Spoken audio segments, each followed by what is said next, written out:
नमस्कार। सामुद्रिक विज्ञान के इस अंक में एक बार पुनः आपका स्वागत है। दोस्तों, मैं हूं भास्कर आनंद डोभाल और आप देख रहे हैं हस्तरेखा का ये अंक अपने ही पसंदीदा यूट्यूब के चैनल गो ब्लॉग्स में।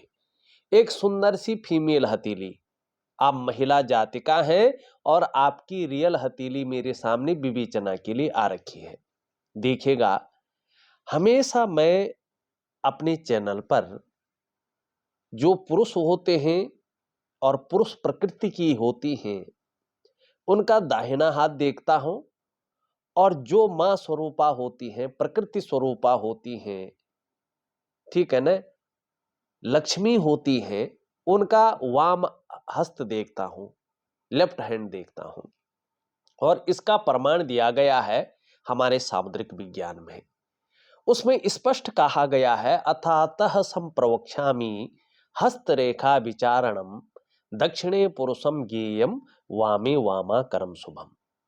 और हम उसी नींव पे चलने वाले व्यक्ति हैं और उसी के अनुसार जो है हथेली का फलादेश करते हैं। अब इस हथेली को देखें, ये रियल हथेली है, महिला की हथेली है और लक्ष्मी स्वरूपा है, ये हथेली में दिख रहा है।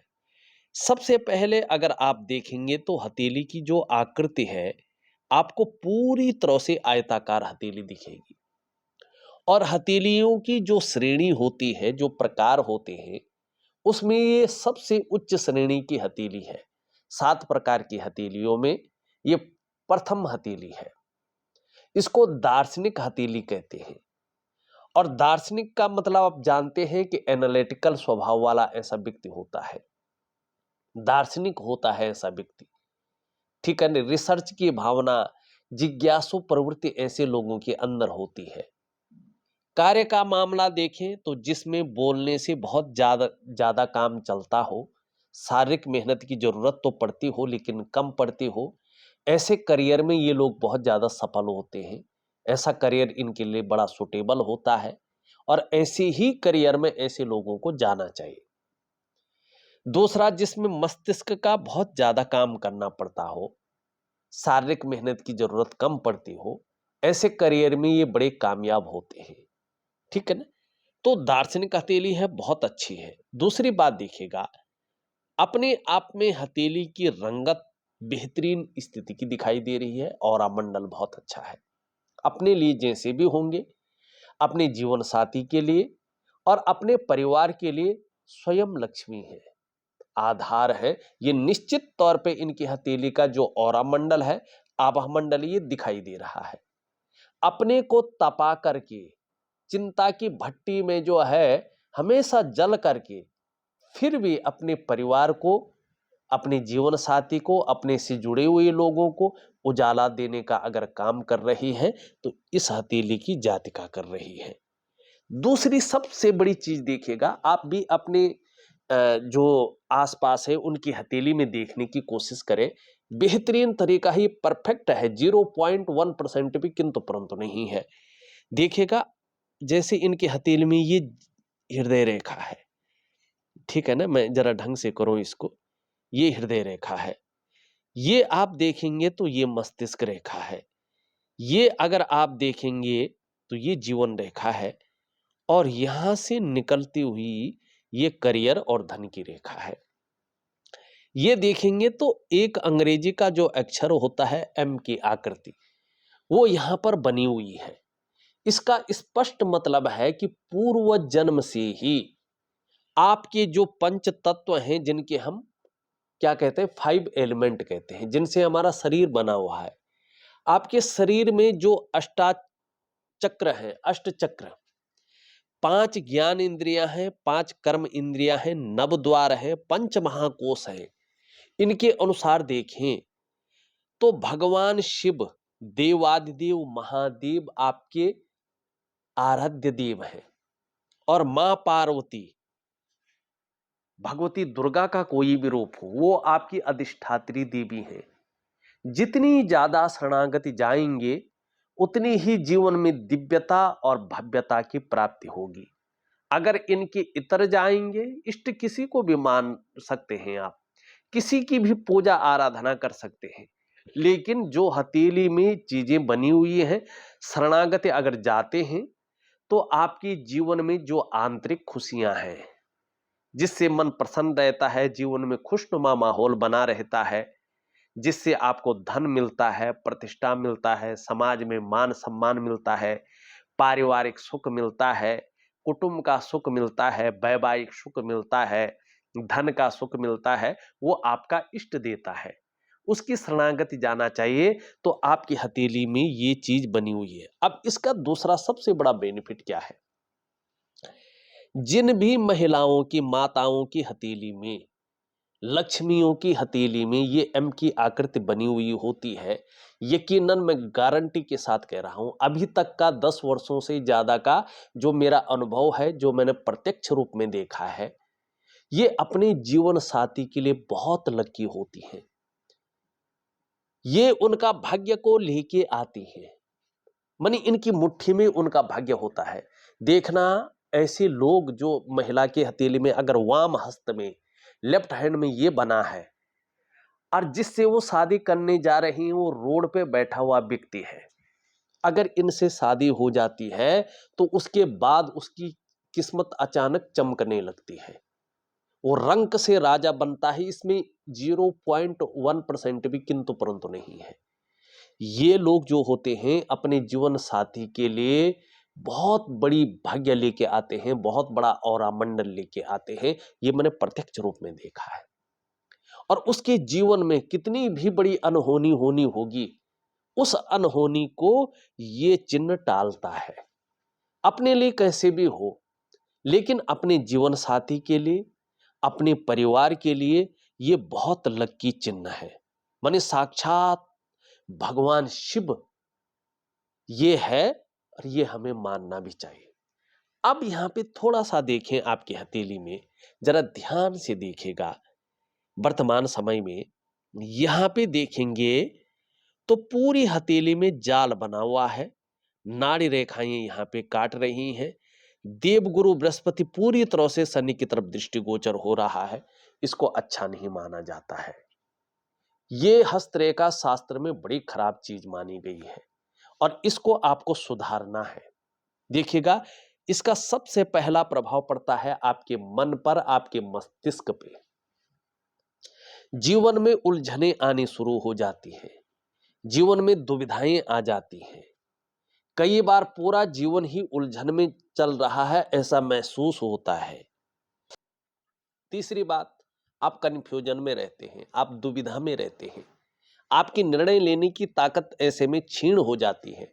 आप डिसाइड नहीं कर पाते हैं कि वास्तव में करना क्या चाहिए और किस तरफ हमें जाना चाहिए। दूसरा, इसका प्रभाव पड़ता है आपके स्वास्थ्य पर, चाहे वो शारीरिक हो या मानसिक हो। ये स्वास्थ्य में विकार देने की कोशिश करता है प्रैक्टिकल रूप में। तीसरा, इसका प्रभाव पड़ता है आपकी आर्थिक सेहत पर। कितना भी पैसा आ रहा हो, हथेली में पैसा टिकता नहीं है। कभी कभी बरकत की कमी आ जाती है, कभी कभी खूब कमा रहे होते हैं, लेकिन बरकत नहीं आती है। ठीक है ना? ये दरिद्रता की ओर आपको धकेलता है, ये आर्थिक तंगी की ओर आपको ले जाता है। चौथा, इसका प्रभाव पड़ता है आपके रिश्तों पे, खासकर आपका दाम्पत्य जीवन का रिश्ता, आपका परिवार का रिश्ता और आपका कुटुंब का रिश्ता। इन रिश्तों का जो चरम सुख का भोग है, उसके बीच में ये परिस्थितियां खड़ी करता है।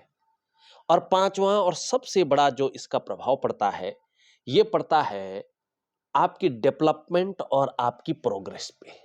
जो आपका सफलता का स्तर हो जाना चाहिए था, वो सफलता के स्तर को माइनस की तरफ ले जाता है। और फिर धीरे धीरे आपके समृद्ध और वैभवशाली दिव्य जो है जीवन को उसके गर्त में समाने का कार्य करता है, और जीवन के महत्व को महत्वहीन बनाने का कार्य करता है। तो सबसे पहले आपको इसी को ठीक करना है। कैसे करेंगे? देखिएगा, सबकी हथेली देख के एक चीज थोड़ा सा मुझे लग रहा है कि आपके पास सरस्वती है, लक्ष्मी है, ज्ञान भी बहुत अच्छा है, चीजें बहुत अच्छी हैं, लेकिन आप पहुंच भी रहे हैं, यहां तक पहुंच जाते हैं। लेकिन एक होता है ना कि एक तरक्की, एक लेवल पार करके दूसरे ऑर्बिट में जाना, वो नहीं हो पा रहा है। आपके काम 99% तक बन जाते हैं, लेकिन 100% में तब्दील नहीं हो पाते हैं। ठीक है ना? चीज़ें निखर कर के, उभर कर के तो आ रहे हैं, लेकिन उस रूप में नहीं आ रही है। तो थोड़ा जहाँ पे आप रह रहे हैं, वहाँ पे निश्चित रूप से जो है वास्तु दोष है, उसको आपने ठीक करना है। लेकिन बहरहाल हम हथेली पे आते हैं। हथेली को अगर मैं देखूँ, तो आपको मैं एक वनस्पति स्नान दे रहा हूँ। आप प्रॉपर तरीके से दिए हुए विधि के अनुसार वनस्पति स्नान ज़रूर करें। और वनस्पति स्नान करने के बाद दिव्य सूर्य क्रिया और दिव्य योग ध्यान क्रिया निश्चित रूप से करें, तो आपको बहुत अच्छा लाभ जीवन में होगा। दूसरी कमी हथेली में दिखाई दे रही है वर्तमान में, आप अगर देखेंगे तो ये इंडेक्स फिंगर है और इसके नीचे का जो ये भाग है, इसको देवगुरु बृहस्पति कहते हैं। और यहाँ पे ये यहाँ से ऊर्जा विहीन हो रहा है, यहाँ से शनि की तरफ देख रहा है, अभी 2 से ढाई वर्षों तक। तो ये परिवार को लेके, कुटुंब को लेके और जो है दाम्पत्य जीवन को लेके थोड़ी-सी चिंताएँ देता हुआ दिखाई दे रहा है। यहाँ पर 2 से ढाई वर्ष तक। अब देखिएगा ये देवगुरु जो बृहस्पति है ना, चाहे आपकी कुंडली में हो, चाहे जन्म पत्रिका में हो या हस्तरेखा में हो, सबसे महत्वपूर्ण ग्रह माने गए हैं। क्योंकि हमारे पौराणिक शास्त्रों में इनको कई चीज़ों का कारक माना गया है, जो हमारे जीवन में सबसे ज़्यादा शुभ या ज़रूरी है। जब ये कमज़ोर होते हैं, पूरी तरह से ऊर्जा प्रोवाइड नहीं कर पाते हैं, तो ऐसे में आपके अंदर कितना अच्छा भी नॉलेज हो, कितना अच्छा भी ज्ञान हो, उसको इम्प्लीमेंट करने के लिए प्लेटफ़ॉर्म नहीं मिलता है। अगर मिल भी गया, तो आप उस प्रकार से उसको यूज़ नहीं कर पाते हैं। ऐसे में वैवाहिक जीवन का जो चरम सुख का भोग है, उसके बीच में परिस्थितियाँ खड़ी हो जाती हैं। चाहे स्वास्थ्य से संबंधित हों, चाहे तनाव से संबंधित हों, चाहे बच्चों की जो है चिंताओं से संबंधित हों, कहीं न कहीं वैवाहिक जीवन का जो चरम सुख का भोग है, उसके बीच में परिस्थितियाँ आती हैं। कई बार संतान को लेके भी चिंताएँ रहती हैं और पैतृक संपत्ति का जो लाभ मिलना चाहिए था, उसमें कहीं न कहीं ये अड़चनें डालता है।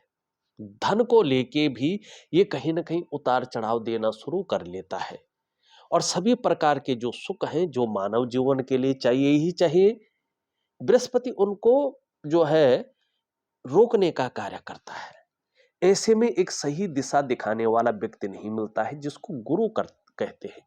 कहीं न कहीं जीवन में ये बड़ा संघर्ष देने की कोशिश करता है। कभी-कभी ऐसा व्यक्ति अपने आप को अकेला महसूस करते हैं, अगर गुरु ऐसे हैं। और उसके साथ अगर ये चीज़ भी हो, तो चीज़ें थोड़ा-सा खराब होनी शुरू हो जाती हैं। ऐसे में आपको जो है अपने स्वास्थ्य का, अपने आरोग्य का, अपनी तंदुरुस्ती का भी ध्यान रखना होगा, 2 से ढाई वर्ष तक। और साथ में अपने रिश्तों के संबंधों के बारे में भी थोड़ा-सा ध्यान रखना होगा। ठीक है ना?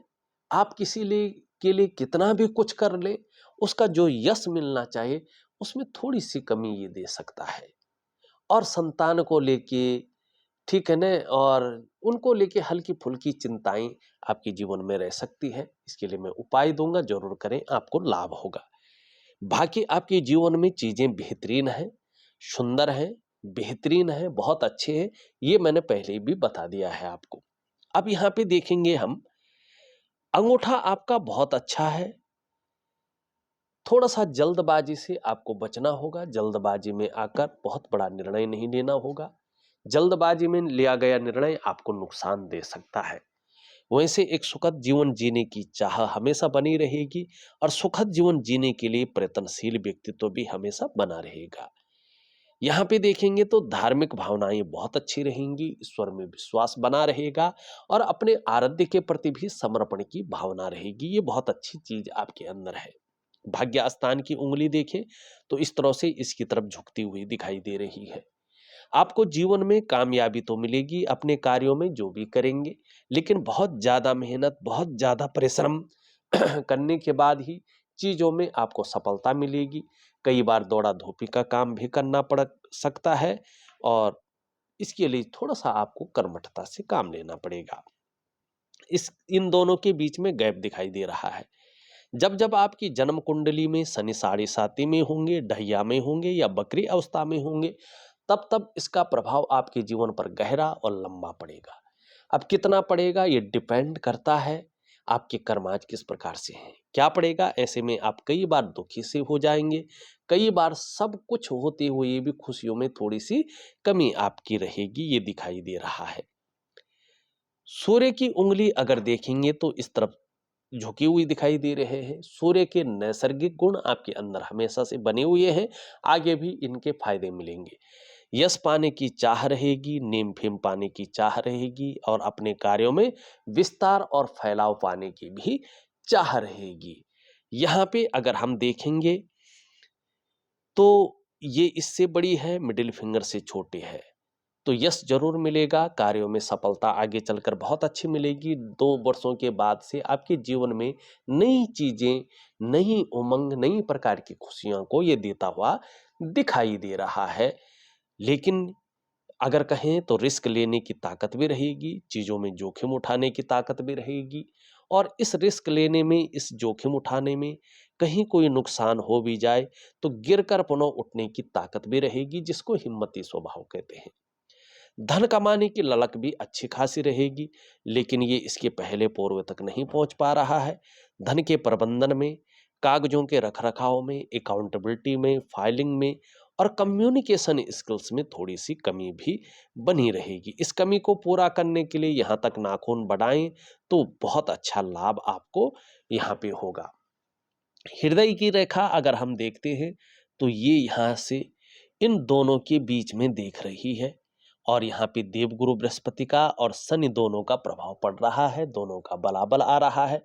भावुकता काफी ज्यादा रहने वाली है, दयालुता बहुत ज्यादा रहेगी, कई बार बात बात पर आंख से आंसू भी टपक सकते हैं, ऐसी भावुकता भी यहाँ पे दिखाई दे रही है। दूसरी बात अगर हम देखेंगे, धीरे धीरे थोड़ी सी महत्वाकांक्षा भी बनी रहेगी, आगे बढ़ने की सोच भी बनी रहेगी, एक अच्छे स्तर तक पहुंचने की इच्छा भी रहेगी और इसके लिए इन किन प्रकार जो भी हो सकता है उसमें करने की भी कोशिश करेंगे। यहाँ पे शानदार मछली का चिन्ह तो बन रहा है, लेकिन बहुत सारी रेखाएं इसको बराबर काट रही है और इस चिन्ह को, इसके महत्व को आप समाप्त करती हुई यहाँ पे दिखाई दे रही है। वैसे अगर भाग्य स्थान पर मछली का चिन्ह बन जाए, इसको बहुत अच्छा माना जाता है और कहा भी गया है, यस्य हस्ते मत्स्य रेखा कर्म सिद्धिश्चो जायते धनाड्यस्तु सो विज्ञेयो बहुपुत्रो न संशयो। लेकिन इसका आपको अभी कोई भी फायदा नहीं मिलने वाला है, तो इसकी तरफ ज्यादा ध्यान नहीं देते हैं। यहाँ पे अगर हम देखेंगे तो आपकी मस्तिष्क रेखा इस प्रकार से आ रही है, अंत में 2 भागों से बट रही है। तो ये एक तो व्यक्ति के अंदर के बेहतरीन ज्ञान को दिखाती है, लेकिन वर्तमान में अगर देखें तो बहुत ज्यादा सोचने वाला व्यक्तित्व उभर रहा है, कल्पनाओं में डूबे रहने वाला व्यक्तित्व उभर रहा है, मन की एकाग्रता कम हो पा रही है, लेकिन अच्छी सफलता आपको मिलेगी, ये भी यहाँ पे दिखाई दे रहा है। दूसरों के दिमाग से लिया गया निर्णय ज्यादा भाएगा, उस पे अमल ज्यादा करेंगे, तो इस प्रकार न करें, अपने दिमाग से लिया गया निर्णयों पे ध्यान दें तो आपको लाभ होगा। आपकी करियर और धन की रेखा जा तो रही है, लेकिन जिस प्रकार से स्थायित्व आना चाहिए था, जिस प्रकार से भाग्य का एक रूप में साथ मिलना चाहिए था, उसमें कहीं न कहीं कमी दिखाई दे रही है। दिव्य सूर्य क्रिया बहुत जरूरी है आपके लिए, दिव्य योग ध्यान क्रिया बहुत जरूरी है आपके लिए और कहीं न कहीं जो है वनस्पति स्नान भी आपके लिए बहुत जरूरी है।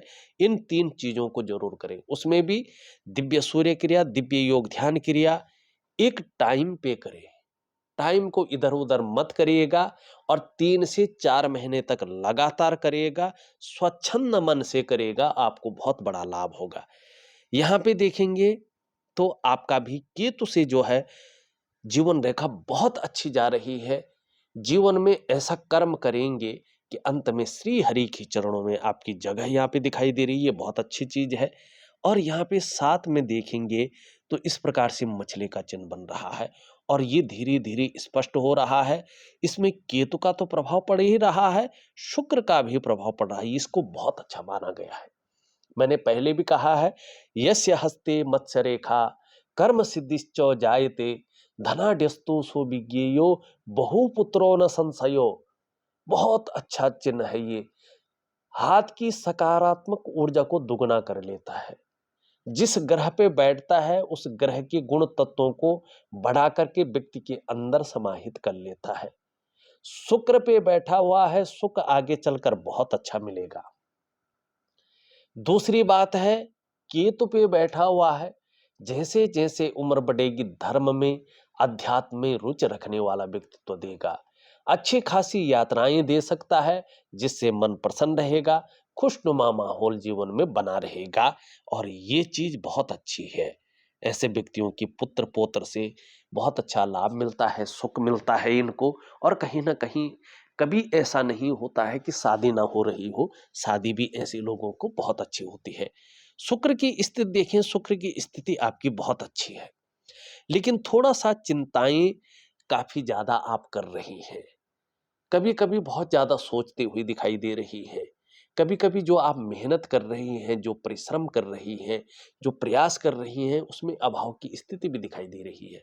सब कुछ होते हुए भी सुख जो है उसका अनुभूति कम पा रहे हैं। दिव्य सूर्य क्रिया और दिव्य योग ध्यान क्रिया जरूर करें। मंगल बहुत ज्यादा उभर गया है, क्षण भंगुर वाला गुस्सा या तनाव दे सकता है, तो दिव्य सूर्य क्रिया में मैं इसका उपाय दूंगा, जरूर करें। बृहस्पति की मैंने पहले ही बात कर ली है। शनि की अगर बात करें तो कई बार बेवजह की चिंताएं देता हुआ दिखाई दे रहा है, या कुछ ना कुछ ऐसी वजहें बना रहा है जो थोड़ा तनाव दे, सुबह उठने में थोड़ा आलस्य दे सकता है। तो दिव्य सूर्य क्रिया योग ध्यान क्रिया जरूर करें। सूर्य की स्थिति देखें तो सूर्य तो बहुत अच्छा है, लेकिन थोड़ा सा आपको दिव्य सूर्य करने की आवश्यकता है। वाणी किसी को कुछ और कहना चाहेंगे, वो कुछ और समझ सकता है, तो थोड़ा हरी सब्जी है, हरे फल है, हरी दालें हैं, खाने की कोशिश करें, खाने में यूज ज्यादा करें। अगर आपको जो है परफ्यूम से कोई एलर्जी नहीं है, तो नहाने के बाद अपने बॉडी में 3 महीने तक जो है चंदन का परफ्यूम जरूर लगाएं। एक हरा रुमाल अपने पास रखें, उसको यूज ना करें, केवल सिंबल के तौर पर रखें। और 11 दिन तक हो, 21 दिन तक हो, 31 दिन तक हो, 51 दिन तक हो, ब्रश करने के बाद सुबह संडे को छोड़ करके 2 पत्ती तुलसी का जरूर सेवन करें। और हो सकता है तो सुबह और शाम 11 दिन, 21 दिन, 51 दिन, जितना भी हो सकता है, बोल बोल कर सुबह और शाम 108 बार गायत्री महामंत्र का जाप करें, तो आपके लिए ये बहुत अच्छा रहेगा। चंद्रमा की अगर स्थिति देखें हम, ये अगर हम देखें ये बहुत अच्छा है। ऊपरी मंगल पराक्रम बहुत अच्छा रहेगा और एनर्जेटिक स्वभाव बना रहेगा। थोड़ा चंद्रमा भी हल्का जो है संतुलित अवस्था में नहीं है, तो अभी 18 महीने तक मन कभी कभार गड़बड़ रह सकता है, मानसिक परेशानी दे सकता है, कई बार बहुत ज्यादा भावुकता दे सकता है, या इमोशनली थोड़ा परेशान रह सकते हैं। कभी कभी मन अच्छा नहीं रहेगा, मन व्याकुल हो सकता है, मन भटक सकता है। ठीक है ना। काम कहीं और कर रहे हैं, मन कहीं और गया हुआ है। और मन से सीधा जुड़ा हुआ होता है हमारा डाइजेस्टिव सिस्टम। मन अगर बहुत ज्यादा खराब होने बैठ जाए तो पेट की दिक्कतें भी आती हैं। कई बार नींद आने में भी व्यक्ति को दिक्कतों का सामना करना पड़ता है। ये ज्यादा खराब हो जाए तो व्यक्ति बेवजह समाज की नजरों में विलन बन जाता है। चंद्रमा तन, मन और धन तीनों का कारक है। ऐसे में तन भी खराब रहता है, मन भी खराब रहता है और धन के रिजल्ट भी अच्छे नहीं आते हैं। तो इसका मैं एक उपाय दे रहा हूं, जरूर करें, आपको लाभ होगा। केतु आपका ठीक है, केतु खराब नहीं है, केतु अच्छे परिणाम देता हुआ दिखाई दे रहा है। अगर देखा जाए तो मैंने आपकी हथेली का पूरा विश्लेषण करके आपको बता दिया है। जो उपाय है मैं विधिवत तरीके से लिख करके और ऑडियो के माध्यम से आपको भेज रहा हूं। आप करने की कोशिश करें, निश्चित ही आपको बहुत अच्छा लाभ होगा। इस वीडियो में बस इतना ही। एक नई वीडियो के साथ पुनः उपस्थित होऊंगा। तब तक के लिए नमस्कार।